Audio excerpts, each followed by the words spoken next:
You are Locked On Northwestern, your daily podcast on the Northwestern Wildcats. Part of the Locked On Podcast Network, your team every day.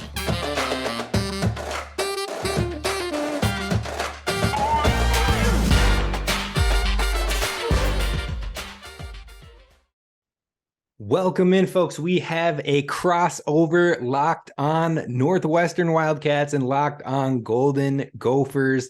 We got to do it. We got to give you the best of both worlds here at the Locked On Podcast Network. Are you excited, Carter? I am, man. I am. I always enjoy having these crossover episodes. I think it gives our fan bases kind of a unique look at kind of both teams and gives you a full, all-encompassing picture. And I'm glad to be here today, man. Yeah, man, I'm here for it. I'm excited for it. So we're going to do this show. We're going to have some questions from the Northwestern side of things, and then we'll do the second.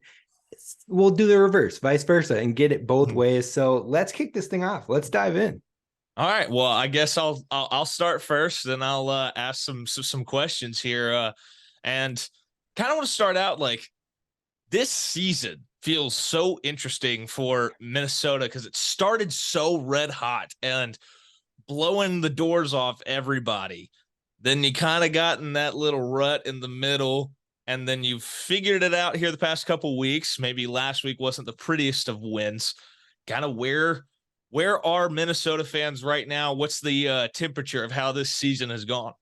Boy, that is the money question right there, because if you polled fans, you'd probably get a 50% reaction of everyone freaking out and panicking and saying this is a failure and PJ Fleck is crazy and he's failed in year 6 and all that. And then you get some realistic folks that are like, look, we dropped games we shouldn't have, but the sky is not falling. There's still ways to get right and have a successful season. There's still the tiniest, slimmest chance that they could walk away with the West. Now, am I counting on that? No, but there's still hope. You can still have a successful season with possibly 10 wins if you go out here and win out and get a bowl game. So, you know, it's your typical reaction from fans. It's either everything is terrible and we should fire everyone, or there's some realism to it as well. Yeah, absolutely. I mean, you want to talk about slim scenarios where a team can come away with the Big Ten West. I still think there's like a 1 in a billion like scenario where Northwestern can win it at 4-8. But kind of, I know that there's been some injury issues this year with Minnesota. Some big names have kind of been in and out of the lineup. Chris Ottman-Bell's he's out for the whole season. How has that kind of altered the trajectory of the season, and how did that play into that 3-game losing streak in the middle of the schedule? I definitely think it had a major impact. I think that maybe it's an impact that people haven't realized as much as how much of a threat Chris Ottman-Bell was for us in the passing game, especially because it's not like he was just a niche receiver that only could do good route running or only could do 50-50 balls. Like, he was a full package, complete receiver that helped the other receivers that complemented him. So when we needed something in a big spot, we needed a big play, that was Tanner Morgan's go-to. That was the man he trusted, and things would just happen. So the fact that got taken away, then when you start to find the adversity, you start to find the difficulties after that Michigan State game, when you start playing some tougher defenses and the confidence goes down, you don't have that security blanket, and it impacts how the offense runs. Now, when we can't pass the ball and the quarterback doesn't have trust in receivers and things like that, and they can add an extra hat to the box to try to stop the run game, that makes things a lot more difficult, and that's where we saw a lot of issues, self-inflicted wounds in that 3-game losing streak that hopefully they've slowly been correcting and building that confidence back up. We've been seeing it gaining, especially with that backup quarterback, Ethan Kaliak-Manis, coming in last week. Gophers fans got really excited because it felt like the passing game came back. There you go. Well, that's kind of been the story of the week, hasn't it? The starting quarterback has not been announced, so if you were going to, I guess, make a bet on who starts, who is it, and how does that change the dynamic of this game? Man, it is the question for sure. And I think if you ask Gophers fans what they want, they would say they want Ethan Kaliakmanis in there. And I would too, just based on what he did last week. But also, you got to prep for next season. He's going to be the guy next year. And our schedule next year has Michigan, Ohio State, Michigan State, North Carolina. Those are some big opponents that you don't want to throw a quarterback out there who hasn't gotten some real, true, tested experience in there. So I'm hoping, and if I had to put money down, if I had to say, you know what, here's $10, my best bet is Ethan. I think Ethan is the guy here because the cat's out of the bag. He went off last week. He sparked at least new life into the offense in that second half. And it opened up the ground game for Mo once there was the threat of the quarterback running, which Ethan brings to the table. But also the intermediate and deep shots that we saw from him were far greater. The percentage in plays past the 9 yards or past the line of scrimmage was a complete 360. I mean, I believe Ethan's passes, he was like 60 or more percent that were 10 yards or further. In Tanner's passes in that game, I believe 75% were from the line of scrimmage to 9 yards. So like, it's just a completely different passing game with Ethan in there. And I think now that it's the cat's out of the bag and we've seen it firsthand, if he goes back to Tanner, although Tanner has done so much for this team, I think you're going to really rile up this fan base. Fair enough. Speaking of, you mentioned Mo Ibrahim in there. He's having another heck of a year. I believe he's hit 100 yards in every game. Like, how much of a difference maker is he? And it feels like kind of as he goes, the offense goes.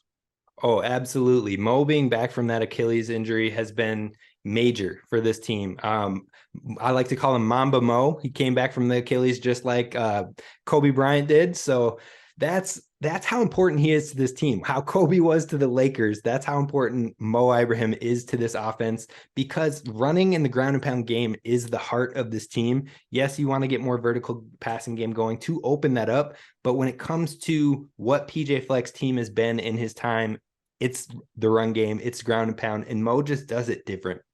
He always is falling forward for extra yards. He's always breaking tackles or making people miss tackles. And even though he might not get an 80-yard touchdown run, he'll likely pop off for 8 yards, 10 yards, 12 yards, 5 yards, and then get like a 20-yard gain. And so it's just like he wears teams down. Kind of shifting focus to the other side of the ball. I guess this will be my last question because we've spent most of the time talking about the offense. But the Minnesota defense, in a lot of stats, they're unbelievable, like top 10 in the country in some places. But then you have some stats like sacks and tackles for a loss. How are they managing to be so good on defense without forcing that many negative plays? And then who are some people that Northwestern fans should keep an eye on in this one on Saturday? Yeah, the secondary has been a huge strong suit for this Gophers team. They call it the no-fly zone, and it has been that. It has been very tight when it comes to coverage. And so I think that's how they've been able to thrive, even though we haven't had very much success in creating pressure, is that we're getting a lot of coverage sacks. We're getting a lot of, basically the quarterback doesn't have any options. And then even though he has 10 seconds of time, he's not having anybody open. He's forcing bad passes, bad decisions, and that helps the Gophers get off the field quicker. The biggest issue where the Gophers had problems, especially in that losing streak, was the lack of pressure. And then when people found success in the quick passing game and would force missed tackles. So that is the key against this Gophers defense. If you can force missed tackles and you can get that quick passing game going, you might have more success than some of those other teams that weren't able to get that. Names to keep in mind: definitely the safety pairing of Tyler Nubin and Jordan Howden. I think they're the best safety combo in the Big Ten. Tyler Nubin's going to play on Sundays. That dude is special. The DBs are pretty good. Terrell Smith, aka T-Time, is our best man coverage cornerback out there. So whoever that best wide receiver is, you'll probably see Terrell on him for most of the game. But really, you can attack this D-line as far as we don't create pressure and we don't get sacks. So if you can find a way to stretch the quick passing game, you might find success. Yeah. All right. Well, I think that kind of sums it up on my end as far as the questions that I have. But yeah, no, I think that's definitely some fascinating things to keep an eye on from a Northwestern perspective. Yeah, and I got to get the flip side of this going too, but first we got to talk to you about our friends over at Upside. They're sponsoring this episode and bringing it to you. And so, you pay for gas, you pay for groceries. Why not get money back on those things? If you're going to go to a restaurant, if you're going to get groceries, you can get money back by using the Upside app. All you have to do to get started is download the free Upside app, use promo code LOCKED, and you'll get $5 or more cash back on your first purchase of $10 or more. All you have to do is go through the process just like you normally would using your card and whatnot. And when you're buying on Upside, hit the check-in at the business and pay as usual. It's that simple. So download the free app at Upside and then use promo code LOCKED and you'll get $5 back on your first purchase of $10 or more. It's a steal. I don't know why you wouldn't. Carter, I think you do it. I do it. They should do it as well. Absolutely. All right. So let's flip sides here. Let's talk about what the Gophers fans need to know about Northwestern. Now, from the quick research, the quick facts that I was doing with this Northwestern team, let's talk about defense first. It seems like Northwestern's run defense isn't very good. Is that putting it lightly? Or I guess, does Mo Ibrahim and the process of him scare you off? Or what is the concern with that run defense? When I've watched them this year, it just it's really interesting because in certain spots, they kind of bow up and show that they have some fight to them in the run game. I mean, against Nebraska in the opener, even last week. I mean, you had CJ Stroud, who never runs the ball. Finally, he kept some on the read option and ran a bootleg or two in there and ripped off some big runs. But for most of the game, they made Mayan Williams kind of earn it the whole way, and it was a physical kind of grinded out game. Granted, the weather and the wind helped Northwestern kind of stay in that game, but I think if what I've noticed is the only team that I feel like has just blown Northwestern apart straight up the middle has really been Iowa. But teams have had a lot of success when they've found a way to get to the edge, because there's a lack of speed, especially in that second level with the linebackers. If you get them running sideline to sideline, you can get the edge and you can rip off really, really, really big runs. And that's kind of been the story. I mean, the Maryland game, they hung in there the whole way and then allowed the 75-yard touchdown run that was the dagger, the kind of stake through the heart in that one. But I think that when you run right at them, they're not maybe as bad as the numbers would say. I wouldn't say that they're good. When you run right at them, you're going to see Bryce Gallagher make a ton of tackles. He's already close to 100 tackles this year. And I mean, he had a game a couple weeks ago, I believe, where he had 16 tackles. I mean, he's kind of the go-to guy in the middle of the defense, but that's kind of how I see it. You can run on them, especially if you find a way to get to the edge. Okay. And then how about pressure-wise? Has Northwestern found success in that sack production in creating pressure on the quarterback? I feel like that's been Minnesota's weakness, especially with Tanner in there, not as mobile. If the pressure gets there, that's when this team struggles offensively. So how has the pressure been for Northwestern's defense? It maybe hasn't been exactly what I was hoping coming into the year.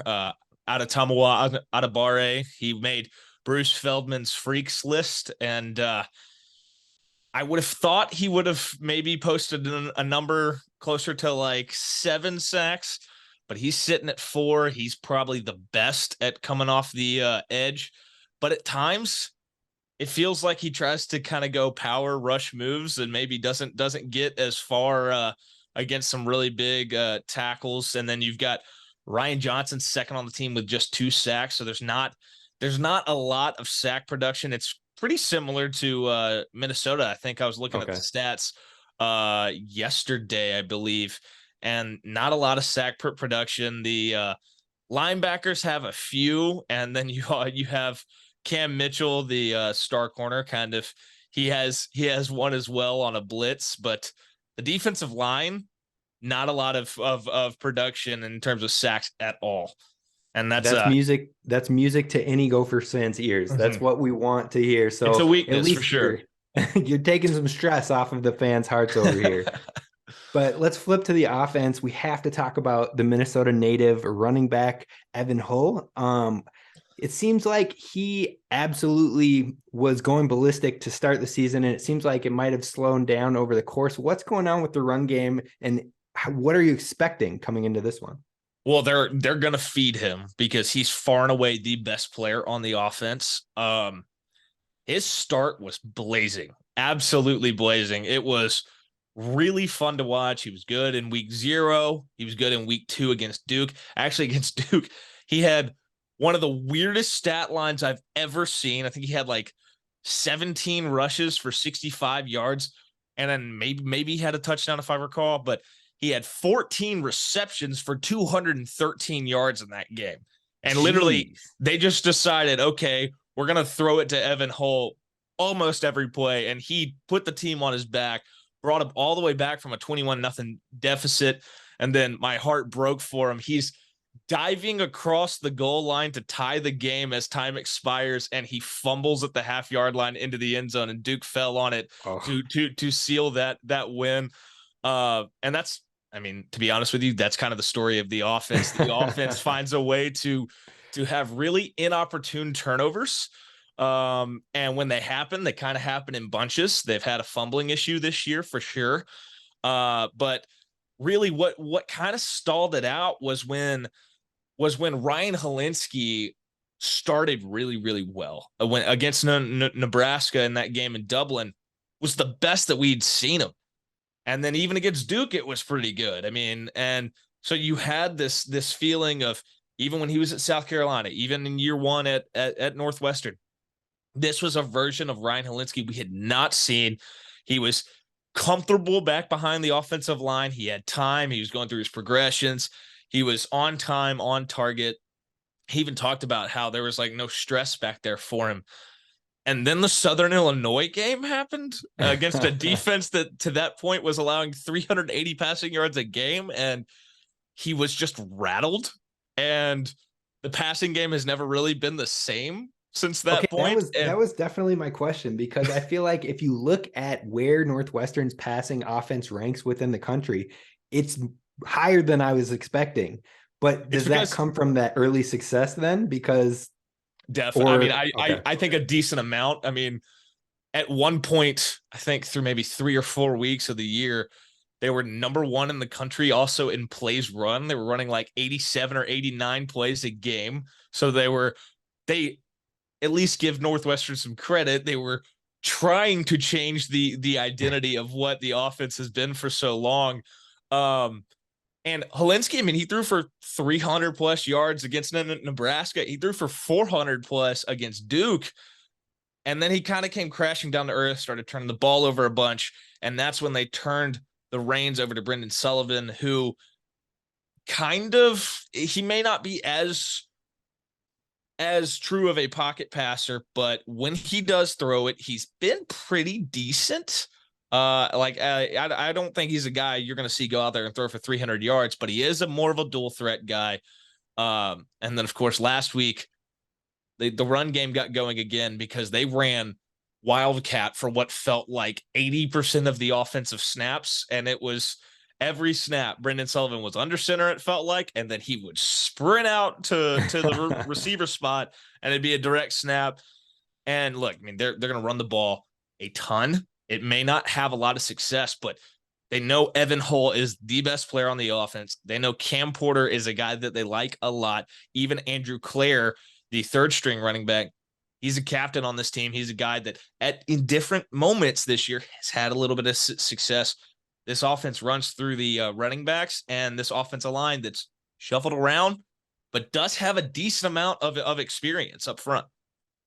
All right, so my final question for you on the Northwestern side is, in order for Northwestern to pull an upset here and get the victory against Minnesota, who is the player that has to step up and put the team on their back? Oh, I would say you really need a breakout game, I feel like, out of a guy like Donnie Navarro. he's been a kind of short pass like receiver, has not gotten. He's the clear number 2 behind Malik Washington. Was previously at Illinois, and before that, I'm drawing a blank. He was in FCS school, and he transferred into Illinois, then ended up at Northwestern.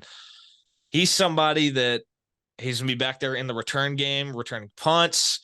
If he can flip the field a couple times, if he can make a few big catches, and help the pass game get going, Northwestern should be able to maybe hang in better than some people expect. But every time I say that, it gets flipped on its head. Like the Iowa game. I was like, this is a 13-6 ball game all the way. And then they allowed 33 points to a team averaging 14.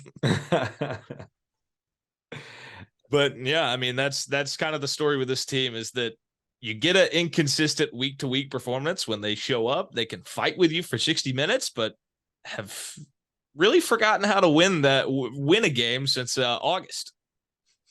I feel you. Well, I'll kind of let us shift gears into maybe a little bit of Big Ten talk overall. Well, but first we need to shout out our friends at BetOnline. BetOnline is your number one source for sports betting info, stats, news, and analysis. Get the latest odds and trends for every professional and amateur league out there, from football to basketball to soccer and esports. We've got it all at BetOnline. And if you love sports podcasts, you can find those at BetOnline as well. We're always the fastest and easiest way to get your betting fix. Head to the website today or use your mobile device to learn more. BetOnline, where the game starts. Hi, and thank you for making both of our podcasts your first listen for anything Northwestern and Minnesota. For your next listen, check out the Locked On Sports Today podcast, the biggest stories of the day, plus instant reactions, big game recaps, and the take of the day, available on the Odyssey app, YouTube, and wherever you get your podcasts. All right, I'm ready, man. Let's kind of talk through this. The Big Ten, that I feel like's a really interesting league, especially in the Big Ten West this year. Yeah, the West really seemed like it was up for grabs for the most part, but Illinois surprised a lot of people this year, I think. And I think they can almost practically lock up the West if they beat Purdue this week. They would have to lose their next 2 games in order to even give anybody else a shot. Do you think Illinois ends up being the representative for the West, or do you think it could get crazy here? Do you think it's a possibility that Purdue and Michigan both get victories against them in these upcoming matches? Well, I think Michigan is going to get a win over them for sure. I don't know. I mean, this conference has just been, the Big Ten West has kind of been how I well, maybe not as much for Northwestern, who only has the win over the second to last team in the Big Ten West. But I was like, pretty much anybody can beat anybody in the Big Ten West on any given week, and it's kind of the way I talked about the Big 12 this year as well. I just got a weird feeling that Illinois, kind of the clock has struck midnight, and maybe that they're gonna collapse down the stretch here. I don't know. What do you think? I would welcome that. That slim chance Gophers fans are holding on to. We need Illinois to lose 2 and Purdue to lose 1 against Northwestern or IU. So if y'all can do that for us, if you can take that mantle on, take them down first, let us win this week. I mean, of course, we got to win out. But if y'all could take Purdue down and then Illinois could lose 2, that would be perfect. Yes. I think in the end, though, Illinois probably comes out of this one. Yeah, my mind tells me that, but then for some reason I got a weird gut feeling that they're gonna fall apart on us here.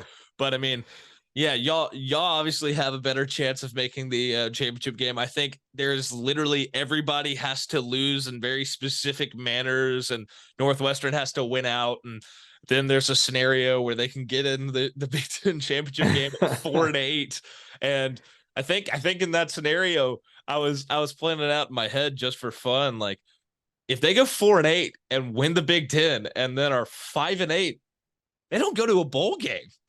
Oh, that would be wild. That would be super wild. Yeah, I've done research on it. It's never happened where a team has won the conference, had a losing record, and not been able to go to a bowl. But sadly, I don't think that's going to happen.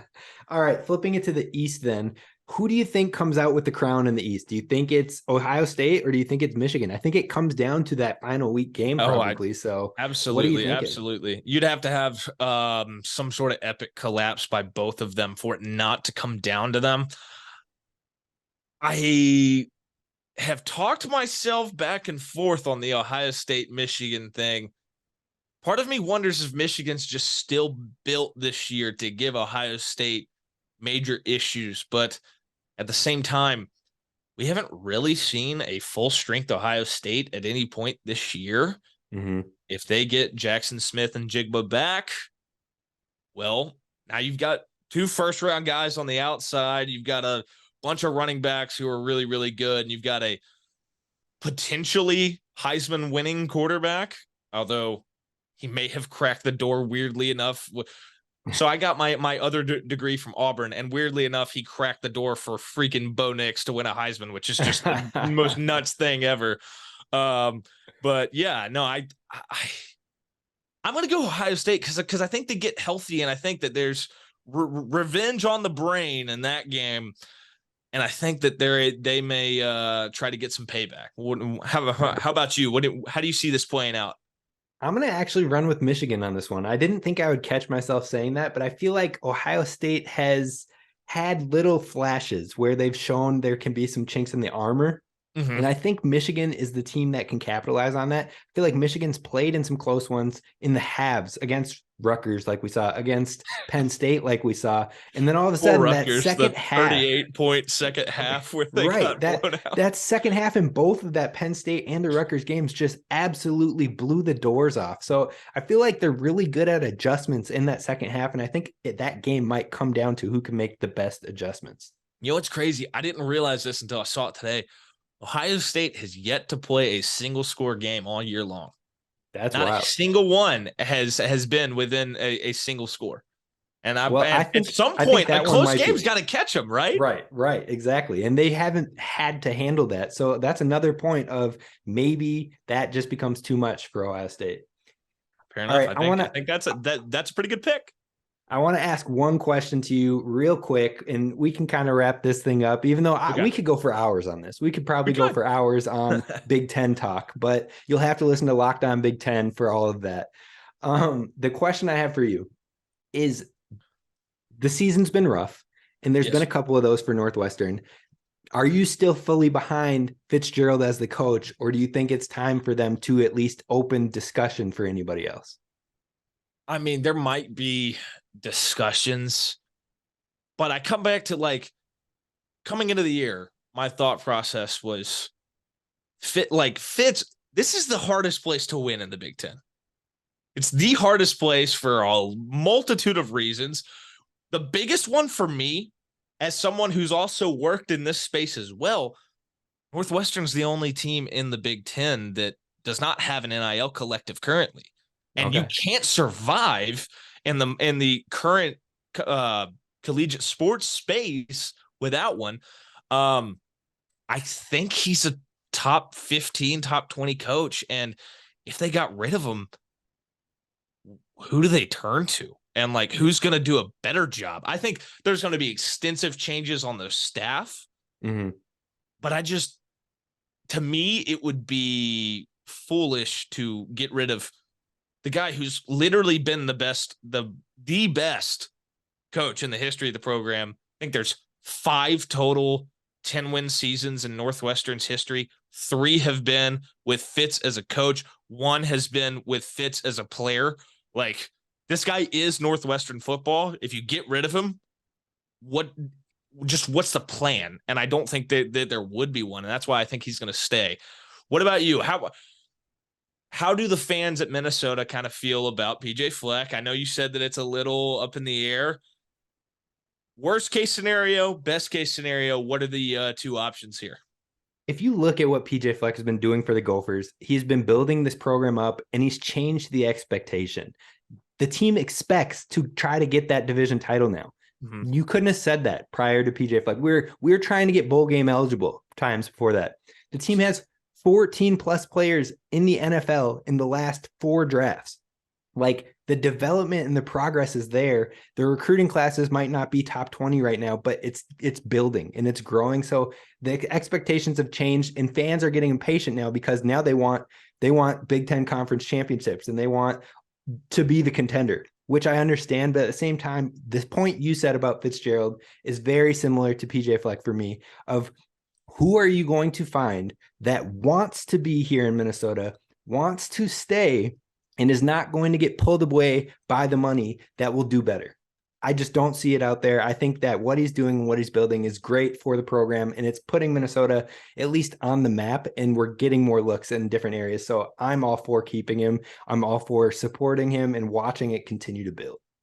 I like that. Well, quickly, we've got a couple minutes here before I think it's going to kick us out, but score prediction, how do you see this thing playing out? I'm going to go Gophers 24, Northwestern 10. That's what I got for this one. That's not far off from mine. I said Minnesota 27, Northwestern 13. That's what I've got. So we're close. Just a couple extra field goals in there, and it'll be fun to see how it shakes out on Saturday. For sure. Well, thank you again for taking the time. Thank you, fans, for listening and making sure that you tune into these crossovers each week, because who else is bringing you content like this? So thank you. Be sure to subscribe on YouTube for both channels and follow wherever you get your podcasts. This is Kane Robb signing off. Carter Byrd signing off. Thanks again. See ya.